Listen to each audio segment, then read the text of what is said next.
Hello students, how are you.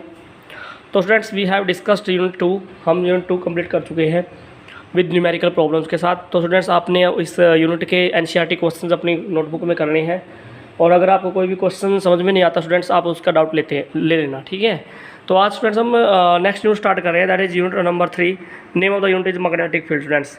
तो as you know students, जैसे electric field है, जैसे इलेक्ट्रिक फील्ड है ऐसे ही क्या है मैग्नेटिक फील्ड है। तो स्टूडेंट्स देखें, थोड़ा सिंपल थोड़ा डिस्कस कर लेते हैं। इलेक्ट्रिक फील्ड किसकी वजह से क्रिएट होता है स्टूडेंट्स?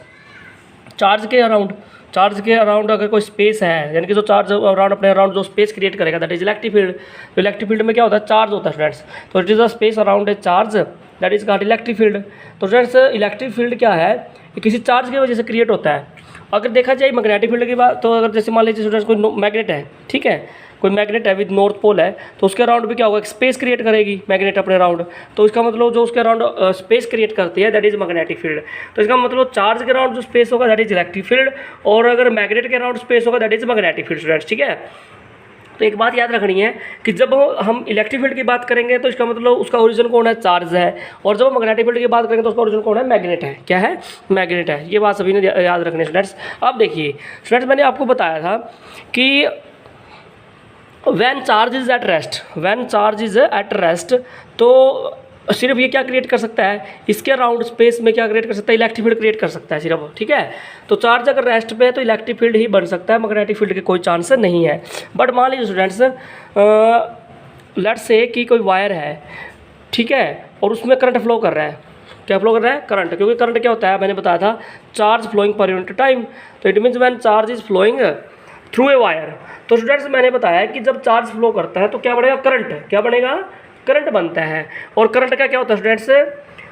करंट का मैग्नेटिक इफेक्ट भी होता है। करंट का क्या होता है? Magnetic effect. It means if a wire carrying current it produce magnetic field around it. इसके स्पेस में क्या प्रोड्यूस करेगी? मैग्नेटिक फील्ड बनाएगी भाई, ठीक है। क्या क्रिएट कर देगी? मैग्नेटिक फील्ड जनरेट करेगी। तो आप सुन लीजिए कि अगर कोई वायर करंट पास करता है किसी वायर में, if current is flowing through a wire, तो क्या होगा? इसके अराउंड क्या ये वायर किसकी तरह बिहेव करेगी? एक मैग्नेट की तरह बिहेव करेगी, ठीक है। किसकी तरह बिहेव करेगी? क्या? मैग्नेट की तरह बिहेव करेगी। यानी कि you can say that magnetic field इसके अराउंड जनरेट हो जाएगा, ठीक है। क्योंकि मैग्नेटिक फील्ड वायर मैग्नेट की तरह अगर काम करती है, तो मैग्नेट के अराउंड क्या होता है? मैग्नेटिक फील्ड होता है। तो जब किसी वायर में करंट पास कर रहा है तो स्टूडेंट्स वहाँ पे इलेक्ट्रिक फील्ड भी होगा और मैग्नेटिक फील्ड भी होगा, ये बात याद रखना। लेकिन अगर चार्ज रेस्ट पे है तो एक ही फील्ड क्रिएट होगी, दैट इज इलेक्ट्रिक फील्ड। तो keep in mind students, if charge is at rest only electric field is created around it, but when charge is moving electric field as well as magnetic field is created around it, ठीक है। तो students जब current flow कर रहा है या charge flow कर रहा है विद यूनिफॉर्म स्पीड, तो क्या बनेगा? मैग्नेटिक फील्ड बनेगा स्टूडेंट्स। क्या बनेगा? Keep in mind that is magnetic field. लेकिन अगर कहते हैं कि चार्ज एक्सलरेट करे, क्या करे? एक्सलरेट, या कहें कि चार्ज पागल हो जाए, तो उस केस में क्या बनेगी? इलेक्ट्रोमैग्नेटिक वेव बनेगी। क्या बनेगी उस केस में? Electromagnetic wave. तो इस केस में हम बात करेंगे मैग्नेटिक फील्ड की, और मैग्नेटिक फील्ड में क्या कर रहा है? चार्ज यूनिफॉर्म स्पीड से मूव कर रहा है, ठीक है। तो स्टूडेंट्स फर्स्ट टॉपिक हम आपके साथ डिस्कस कर रहे हैं, that is force on charge moving in magnetic field, ठीक है। तो टॉपिक का नाम क्या है first students? Force on charge moving in magnetic field. यानी कि अगर कोई चार्ज मैग्नेटिक फील्ड में मूव करे तो उसके ऊपर फोर्स लगता है। बिल्कुल सेम टॉपिक है स्टूडेंट्स, इलेक्ट्रिक फील्ड के एनालॉगस है। अच्छा एक बात बताओ, इलेक्ट्रिक फील्ड में क्या पढ़ा था? Force on charge moving in electric field. याद रखो करो कि कोई चार्ज को, मान लीजिए ये कोई चार्ज है, क्या हो, उसको इलेक्ट्रिक फील्ड में रख दिया। किस में रख दिया बेटा? It is placed in electric field. तो किसी चार्ज को अगर आप इलेक्ट्रिक फील्ड में रख देते हो तो क्या लगेगा? इसके ऊपर फोर्स लगेगा। तो फोर्स क्या है बताना? फोर्स क्या होता है भाई? Q into E. क्योंकि इलेक्ट्रिक फील्ड क्या होता है भाई? Force by test charge. Electric field होता है फोर्स बाई टैच चार्ज। तो फोर्स क्या हो गया? Q into E. तो इसका मतलब जब किसी चार्ज को इलेक्ट्रिक फील्ड में रखते हो तो क्या लगता है? उसके ऊपर फोर्स लगता है। क्या लगता है बेटा? उसके ऊपर फोर्स लगता है, दैट इज इलेक्ट्रिक फोर्स। और फोर्स की वैल्यू क्या? Q इंटू ई। लेकिन हमारा टॉपिक का नाम क्या स्टूडेंट? देखिए, फोर्स और charge moving in magnetic field. कि अगर कोई चार्ज मैग्नेटिक फील्ड में मूव करे तो उसके ऊपर फोर्स लगता है। तो सबसे पहले हम क्या करेंगे? Let us consider a charge. मान लेते हैं कि कोई चार्ज है बेटा, वो मूव कर रहा है। Let us consider a charge moving in magnetic field. Charge किस में मूव कर रहा है भाई? मैग्नेटिक फील्ड में मूव कर रहा है, ठीक है। तो मान लेते हैं कि ये एंटर करता है वी वेलोसिटी के साथ मैग्नेटिक फील्ड में। मान लीजिए ये चार्ज है और ये वी वेलोसिटी के साथ मैग्नेटिक फील्ड में एंटर कर रहा है, तो मैं कहता हूँ कि मैग्नेटिक फील्ड एक्स एक्सिस के लॉन्ग लगा लेते हैं। एक्स एक्सिस के लॉन्ग क्या ले लिया मैंने, मैग्नेटिक फील्ड बेटा, और वाई एक्सिस सॉरी ये आपकी जेड एक्सिस है और ये आपकी क्या है, मान लीजिए this is your Z axis and this is Y axis. तो डायग्राम में देखिए कि आपने फील्ड अप्लाई किया अलोंग द एक्स एक्सिस और चार्ज है ना मूव कर रहा है with velocity V, charge is moving with velocity V making angle theta with magnetic field. तो जो चार्ज है वो वेलोसिटी के साथ मूव कर रहा है बट मैग्नेटिक फील्ड के साथ कितने एंगल पे है, थीटा एंगल पे रखा हुआ भाई, ये याद रखना। अब बताइए मुझे, तो स्टूडेंट्स थीटा किसके बीच का एंगल है, मैग्नेटिक फील्ड और वेलोसिटी के बीच का एंगल है। तो वेलोसिटी के दो कंपोनेंट कर दें, वेलोसिटी का अलोंग इसके अलोंग भी और इसके अलोंग भी। तो यहाँ पे क्योंकि जो एंगल है वेलोसिटी का वो बी के साथ है, तो इसके अलोंग कौन सा कंपोनेंट आ जाएगा भाई, वी कोस थीटा, और इसके अलोंग कौन सा आ जाएगा, वी साइन थीटा। ठीक है भाई, तो एक कंपोनेंट आ जाएगा वी कोस थीटा और एक कितना आ जाएगा साइन थीटा, क्योंकि जिस एक्सिस के अलोंग एंगल होता है उसके साथ तो आता है कोस कंपोनेंट और उसके परपेंडिकुलर क्या आता है भाई, साइन कंपोनेंट आता है। ठीक है, तो स्टूडेंट्स अगर चार्ज वी वेलोसिटी से मूव कर रहा है तो मैग्नेटिक फील्ड के अंदर, तो उसके ऊपर फोर्स लगेगा, तो हम डायरेक्शन से भी निकालेंगे, फोर्स आपका वाई एक्सिस में लगेगा। फोर्स किस में लगेगा भाई, वाई एक्सिस में लगेगा। ठीक है, तो यहाँ पे लिखिए कि क्या लिखेंगे, लेट अस कंसीडर, क्या लिखेंगे भाई, let us consider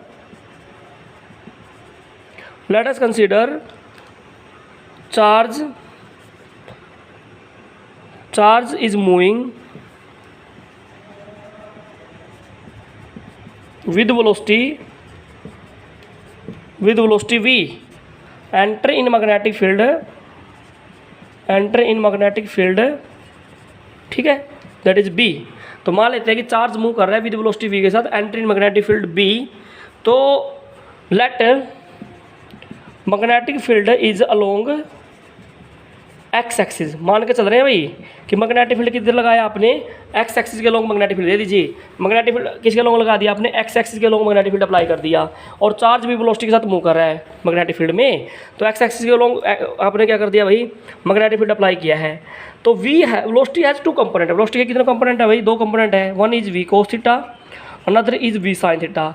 we cos theta किसके लॉन्ग है भाई, along X axis, V sine theta along Y axis. ठीक है, तो दो कंपोनेंट बना लिए भाई, एक बना लिया वी कोस थीटा और एक बना लिया अपने वी साइन थीटा। ठीक है, अब देखिए, अब जो फोर्स लगेगा चार्ज पे, force on charge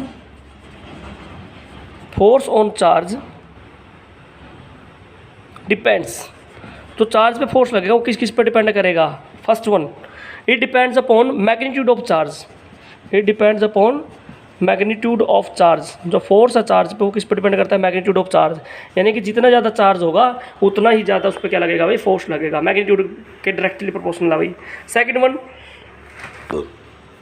it also depend upon magnetic field, it also depend upon magnetic field, यानी कि जो फोर्स लगेगा वो डायरेक्टली प्रोपोर्शनल टू क्या है बी, डायरेक्टली प्रोपोर्शनल टू क्या है बी। तो जो फोर्स लगेगा चार्ज पे वो चार्ज के डायरेक्टली प्रोपोर्शनल है मैग्नीट्यूड के, और मैग्नेटिक फील्ड के भी क्या है, डायरेक्टली प्रोपोर्शनल है भाई। ठीक है, थर्ड वन क्या है, it also depend upon component of velocity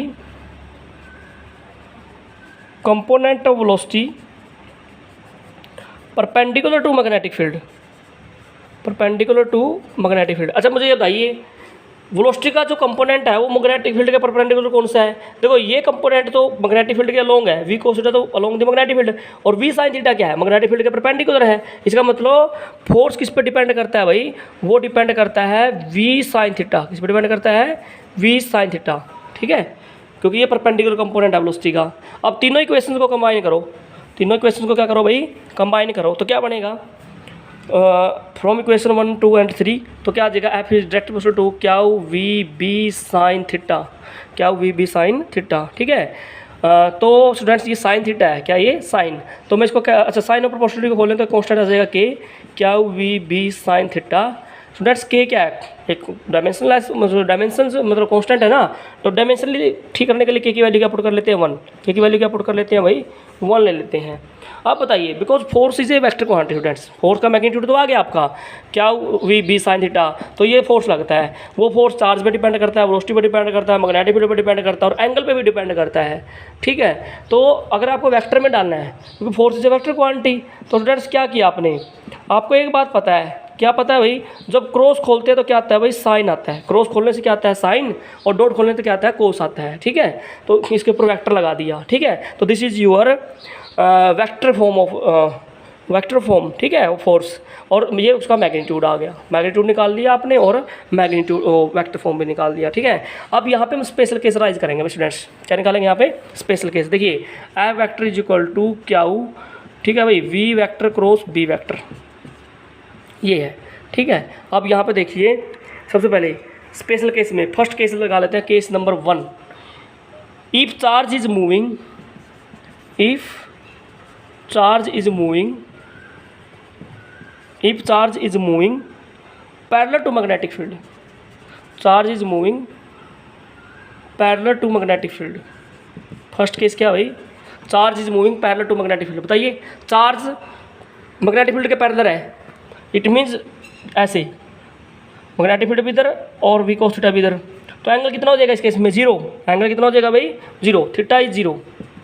if charge is moving parallel to magnetic field theta is 0। अब ये बताइए इस इक्वेशन के अंदर जो इक्वेशन 1 है, एफ इज इक्वल टू क्या वी बी अभी बनाई थी हमने साइन थीटा, तो थीटा 0 पुट करो, यहाँ पे 0 पुट करेंगे, साइन 0, तो फोर्स कितना आएगा भाई 0 आएगा, फोर्स कितना आएगा 0। तो इसका मतलब अगर चार्ज मैग्नेटिक फील्ड के पैरेलल है यानी कि वी cos थीटा, क्योंकि वेलोसिटी है, वेलोसिटी में तो चार्ज मूव कर रहा है, तो अगर चार्ज मैग्नेटिक फील्ड के पैरेलल मूव करता है तो उसके ऊपर कोई फोर्स नहीं लगता। कई बार क्वेश्चन पूछ लेता भाई कि कोई चार्ज है जी मैग्नेटिक फील्ड में मूव कर रहा है, क्या उसके ऊपर फोर्स लगेगा, तो आप कहोगे कि कोई ज़रूरी नहीं है, अगर चार्ज मैग्नेटिक फील्ड के पैरेलल में मूव कर रहा है तो उसके ऊपर कोई फोर्स नहीं लगेगा। ठीक है, अब क्वेश्चन इसका सेकंड केस क्या है, if charge is moving, if charge is moving perpendicular to magnetic field, perpendicular to magnetic field. ठीक है, charge is moving perpendicular to magnetic field, इस केस में क्या हो जाएगा भाई थीटा क्या हो जाएगा 90 डिग्री, तो पुट कीजिए एफ इज इक्वल टू क्या वी बी साइन 90, साइन 91, तो फोर्स क्या आ जाएगा भाई क्या वी बी, इसका मतलब मैक्सिमम फोर्स क्या लगेगा भाई मैक्सिमम फोर्स लगेगा। ठीक है, तो इसका मतलब अगर charge perpendicular to magnetic field move कर रहा है तो उस केस में क्या लगेगा भाई फोर्स लगेगा मैक्सिमम। तो देखो स्टूडेंट्स अगर आपसे क्वेश्चन पूछ लिया जाए कि अगर कोई चार्ज को मैग्नेटिक फील्ड में रख दिया जाए क्या उसके ऊपर फोर्स लगेगा, तो आप कहोगे कि कोई ज़रूरी नहीं है, अगर चार्ज मैग्नेटिक फील्ड के पैरेलल मूव कर रहा है तो फोर्स 0, अगर परपेंडिकुलर मूव कर रहा है तो फोर्स इज मैक्सिमम। तो मैक्सिमम फोर्स कितना है भाई क्या वी बी। ठीक है स्टूडेंट्स, अच्छा ये बताइए कि जो ये जो बी आपका आया है, जो बी है ये बी क्या मैग्नेटिक फील्ड, तो इसकी ऐसा यूनिट क्या है याद रखना भाई, ऐसा यूनिट क्या है इसकी बेटा टेस्ला, TESLA, टेस्ला एक साइंटिस्ट का नाम है भाई टेस्ला, तो उसके बेस पे इसका नाम रखा गया है स्टूडेंट। ठीक है, तो स्टूडेंट्स अब इसकी देखो because force is vector quantity, तो इसकी क्या निकालनी है आपने डायरेक्शन भी तो निकालनी है, तो फ्लेमिंग लेफ्ट हैंड रूल से इसकी डायरेक्शन निकालेंगे, वो हम नेक्स्ट वीडियो में डिस्कस करेंगे स्टूडेंट्स। तब तक थैंक्स फॉर वॉचिंग।